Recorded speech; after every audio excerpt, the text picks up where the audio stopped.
Ele foi lançado ao mar, mas não morreu. Engolido por algo que ninguém viu, preso em um lugar que nenhum navio pode alcançar. E o que aconteceu ali mudou mais do que a vida de um profeta, mudou a história inteira. Jonas não foi só disciplinado, ele foi levado até as entranhas da criação, para ver o que acontece com quem tenta fugir de um chamado. Mas antes de ser tragado, ele tentou o impossível: fugir de Deus. Em pleno século 8 a.C., quando a palavra de um profeta podia levantar reinos ou amaldiçoar nações, Deus sussurrou para Jonas: levanta-te, vai a Nínive. Mas Jonas correu. Pegou um navio para Tarsis, o destino mais distante do mundo conhecido. E o mais simbólico também, porque Tarsis representava exatamente o oposto do chamado. E ali, no fundo do porão de um barco, cercado por mercadores pagãos, Jonas tentou desaparecer da face do Senhor. Mas o Deus que controla os céus também domina os abismos. E foi então que a tempestade começou.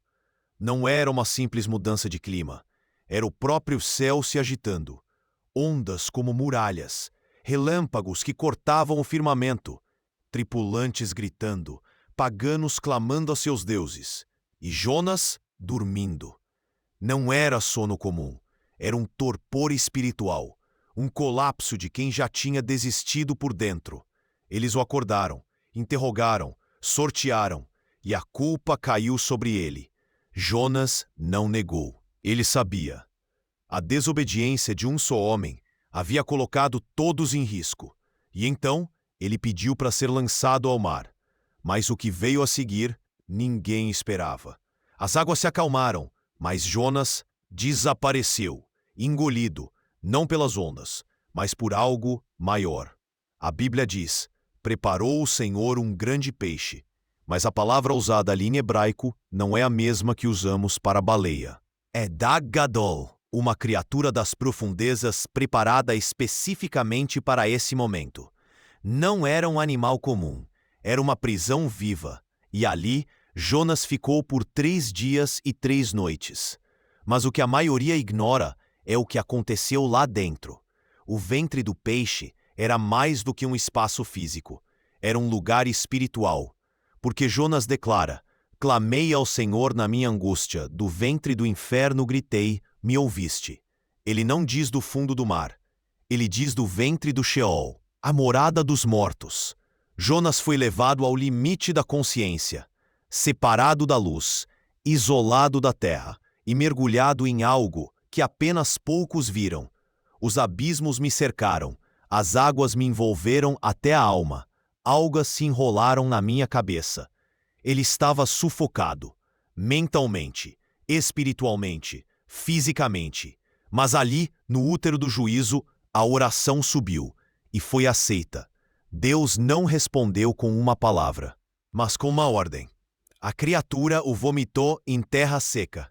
E Jonas estava vivo. Mas havia algo diferente. Ele não era mais o mesmo homem que fugiu. Ele carregava agora a marca de quem viu o Sheol, de quem sentiu a ausência de tudo, inclusive da presença de Deus. Mas o que isso tem a ver com a gente? Tudo.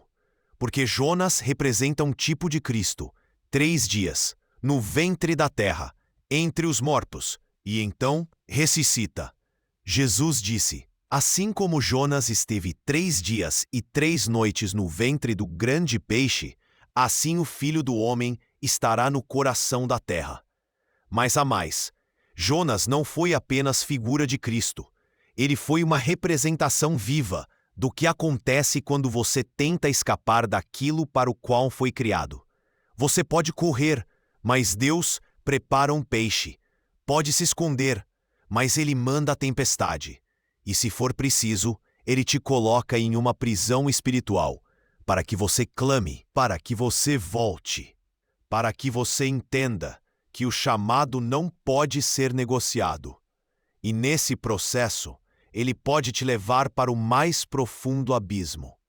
Mas mesmo ali, o céu escuta, porque o fundo do mar não é o fim, é o início de uma reconstrução. E agora, algo mais sombrio. O local exato onde Jonas foi lançado fica nas imediações de Jope, atual cidade de Jafa, em Israel. Curiosamente, séculos depois, foi o mesmo lugar onde Pedro teve a visão de que o evangelho deveria ir aos gentios. Jope é o lugar de decisões que mudam o destino de nações. E Jonas quase fez tudo desmoronar. Mas Deus não permitiu, porque até a desobediência é usada por ele como ferramenta. Mas existe um custo. Jonas voltou, pregou, a cidade inteira se converteu, mas ele nunca mais foi o mesmo. Ele terminou o livro reclamando, sentado à sombra de uma planta, desejando morrer, porque nem todo mundo volta inteiro do fundo do mar. Alguns voltam vivos, mas quebrados. Outros voltam fortes, mas marcados. E poucos voltam com a clareza de que o inferno espiritual pode ser o prelúdio do maior avivamento. Ele saiu, mas não saiu ileso.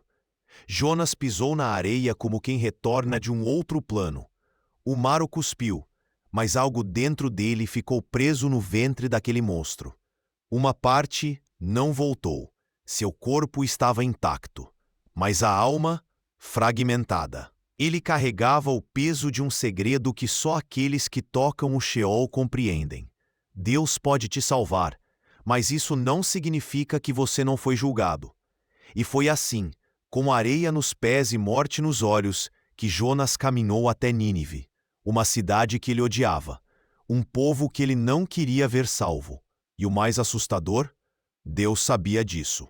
Deus sabia que Jonas não queria obedecer, e mesmo assim, escolheu ele, porque o chamado não é feito para quem quer, mas para quem foi separado, ainda no ventre.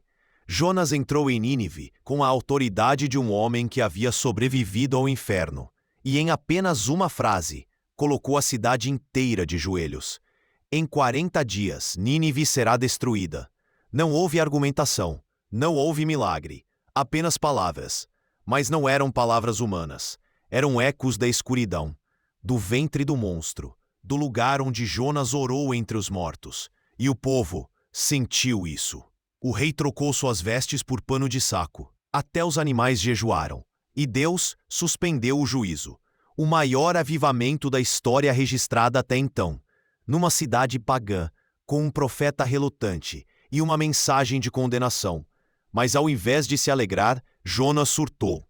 Saiu da cidade, subiu uma colina e ficou observando, esperando que Deus mudasse de ideia e destruísse tudo. E ali, Deus ensinou algo que poucos compreendem. Uma planta cresceu para dar sombra a Jonas. E no dia seguinte, um verme a destruiu. Jonas chorou pela planta, mas não chorou pelas pessoas. E Deus perguntou: Tu tens compaixão da planta pela qual não trabalhaste, e eu não teria compaixão da grande cidade de Nínive? A lição era simples, mas a implicação profunda. Jonas foi o milagre, mas nunca entendeu o propósito. Foi liberto da morte, foi voz de avivamento, mas seu coração permaneceu no fundo do mar. E aqui está o mistério. Nem todo mundo que volta, volta para obedecer. Alguns voltam apenas por medo da morte, outros por apego à própria história. Mas os que voltam com quebrantamento, esses transformam nações. Jonas poderia ter sido um novo Moisés, um libertador, um reformador, mas terminou sua história reclamando de uma sombra, porque o verdadeiro inferno não foi o ventre do peixe, foi o ego que nunca morreu, o mesmo que o fez fugir, que o fez desejar a destruição de Nínive, que o fez desprezar o arrependimento dos outros, e que o impediu de compreender a misericórdia divina. E agora vem o ponto mais desconfortável. O que Deus fez com Jonas, ele continua fazendo hoje. Ele ainda levanta tempestades, ainda envia criaturas, ainda prende pessoas em prisões invisíveis. E tudo isso por amor. Mas nem todos entendem. Alguns voltam revoltados, outros cínicos, e poucos transformados. Porque descer é inevitável, mas subir é escolha. Você pode ser lançado ao mar, ser engolido, ser quebrado, e ainda assim sair da experiência pior do que entrou. Ou pode ser como Cristo, que desceu, mas voltou glorificado. E aqui está o verdadeiro paralelo. Jonas foi forçado a descer. Jesus escolheu. Jonas clamou em desespero. Jesus se entregou em silêncio. Jonas saiu vivo, mas ferido, ressuscitado, porque o ventre da terra revela o que está dentro de você. Se há ego, ele apodrece. Se há rendição, ela floresce. E a pergunta é, se Deus te lançar em um peixe hoje, você sairia como Jonas ou como Jesus? Você usaria a experiência como desculpa para a sua amargura ou como plataforma para libertar outros? Porque o mesmo lugar que oprime também pode gerar vida. Depende do coração que entra. E mais, esse peixe, esse abismo, essa prisão, nem sempre é literal. Às vezes é um quarto escuro, um hospital, uma falência, um abandono. Mas o princípio é o mesmo. Quando tudo escurece, quando ninguém ouve, quando você pensa que Deus te esqueceu, é nesse exato momento que Ele está te preparando. Para o povo que precisa de uma palavra. Para a cidade que está prestes a ruir, para o chamado que não pode mais ser adiado. Jonas desceu porque fugiu. Jesus desceu porque amou. E nós, por que estamos no fundo agora? Porque erramos ou porque estamos prestes a ser enviados? A resposta não está na tempestade, nem no peixe, está na oração. Porque o que você diz no ventre do caos define o que vai acontecer quando você sair. Jonas orou para viver. Cristo morreu para que outros vivessem. E aqui termina a história. Mas não termina o chamado. Porque Deus ainda está lançando pessoas ao mar, não para destruí-las, mas para despertá-las. E se você está ouvindo isso agora, talvez seja o seu momento de reconhecer que o fundo não é castigo, é processo, que o silêncio não é abandono, é lapidação, e que o peixe não é o fim, é a prova de que Deus ainda está te perseguindo, porque Ele não desiste dos seus profetas, mesmo quando eles desistem dele.